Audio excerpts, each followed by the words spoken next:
Okay, so today I want to look at our grappling stance. I just want to go over our fundamentals, kind of positioning so that we can move properly and stay balanced throughout those movements. Okay, generally in grappling, our strong hand and our strong leg goes in front. A lot of times though, because grappling athletes tend to do other sports, sometimes you will see kind of someone who has boxed before have a left leg lead because they've heard that you should put your strong hand in the back. But generally with grappling, you have your strong hand and strong leg in the front. Okay, so I really like a wide stance. It gives me the ability to have good balance and to kind of react to both sides properly. Okay, and as I get older and a little slower, it's really important that I'm able to react to both sides and not kind of move slowly behind. So I want to make sure that my feet are good and wide apart and generally outside of my knees, which coincidentally are outside of my hips. If my feet were closer, my knees would be over top of my feet and my hips would be over top of my knees. And I don't really want that. I want to go wider. Okay, and I really want to make sure that when I squat, I kind of squat in the center, but I don't bring my hands inside of my legs. My shoulder goes over my knee and over my toe. My head is up and my butt is down. My hands generally stay relaxed and stay in front of my lead leg because that's generally the leg they try to attack first. Looking at the stance from the side, everything's the same from the front. Feet are wide, feet are outside of my knees, outside of my hips. Okay, next, I want to make sure that my toe, this will start to get me a little too elongated. So I really want to stay close to that square position, maybe toe to your heel, toe to the instep. Not square, because square I don't tend to move well and resist well. So a little bit of a stagger. My shoulder goes over that knee, over that toe, and I'm really bending at the hips. I'm not bending at my head and straightening my legs. I'm not pushing my knees forward and bending. My knees stay over my toes. I'm squatting down, shoulder over, head up, butt not up, butt down. Okay, next we're going to talk about moving. And we're just going to take a couple steps right, a couple steps left, forward and backwards. The general rule, whatever direction I'm moving, that foot moves first. So if I'm going this way, this foot would move first.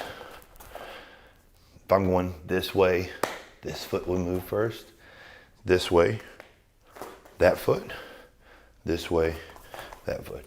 So the general idea is that foot moves first, and that's so that I don't bring my feet too close together from the initial step. Now it's important that if I'm moving to the right and I take that step, then my back step is a short, choppy step, not too long of a step. So I'm trying to stay as close to this position as I can the whole time. What tends to happen is people want to take a step and then take a big step, and now my hips are on top of my knees and I don't have a lot of balance and a lot of strength, and a lot of times I end up getting taken down by just kind of getting pushed over or tripped up. So I want to kind of cut those out with movements. Moving to my left, this foot will move first. Everything else stays the same. Head up, short steps, moving forward, making sure I'm keeping this. I don't leave that step too much and I bring it back. Good, moving backwards, this foot. I also want to talk about circling. So circling is a big one, and it's about that back leg not trailing too much. It's okay to get a little elongated in our stance wide, but not okay to bring our feet too close together. So when we circle, we really want to think about the point we're circling to. And I really like a spiral as opposed to circle. Circle, you stay the same distance away from the center. A spiral gets closer to that center mark, and that's kind of what we want in wrestling. So same difference. I'm circling to my right and in. That foot steps first, and the back foot's a small step. Circle back, same deal. And again, it's okay for my stance to get a little wide here because I'm still strong and I can move. What I can't afford is to get it's hard to even kind of balance there without it. Okay, we're gonna talk about our first couple movements that we have to defend our legs. So anytime someone goes to attack our legs, there's something in wrestling we refer to as down block. And I really wanted you to have it in kind of in your movements. And so the way I would do it is I would move all directions, make sure I can move directions first, right? And then I'm gonna get on the movement. So the first one is down block. I put the hand in front of the leg that they are reaching towards. I shift my weight to the other leg and I move that leg out of the way and put it back. They were shooting to this leg, hand would touch, weight would shift, down block. Down block from the side, hand would touch, head down, hand down, shift weight, move foot. Good, same thing on this side, hand down, head goes down, move foot. We can add a little bit of movement onto our down block. So we down block and turn. It's never a good idea to stay on the tracks in any combat sport. So if I can, I want to make angles and get off the line. So down block and turn.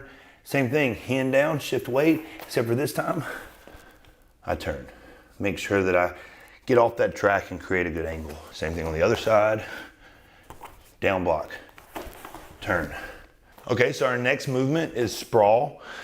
And we'll have a couple versions of sprawls, of course, right? So both hands go down, my head goes up, legs go back, hips straight down and almost forward. My laces are on the ground, my head's high, my chest is high. And I'm really relaxing, trying to make my hip pockets touch the ground if I can. Feet as wide as I can get them.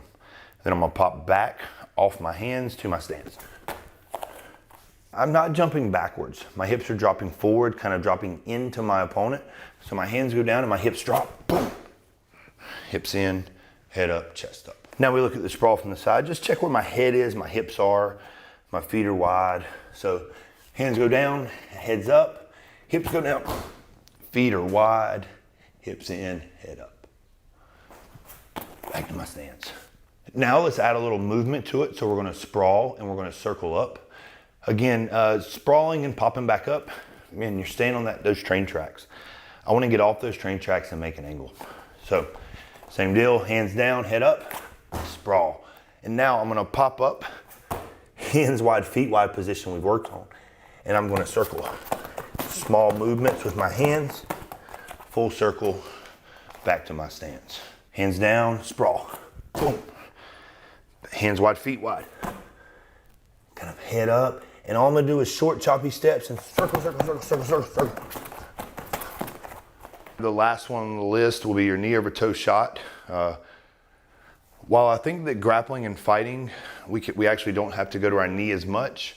Obviously for wrestling, because they're such lower stances, that's why they go on their knees. But anyways, it's good for your mobility, good for your core strength, a little bit of everything. Okay, so the first version of knee over toe we're gonna look at is where you stay down.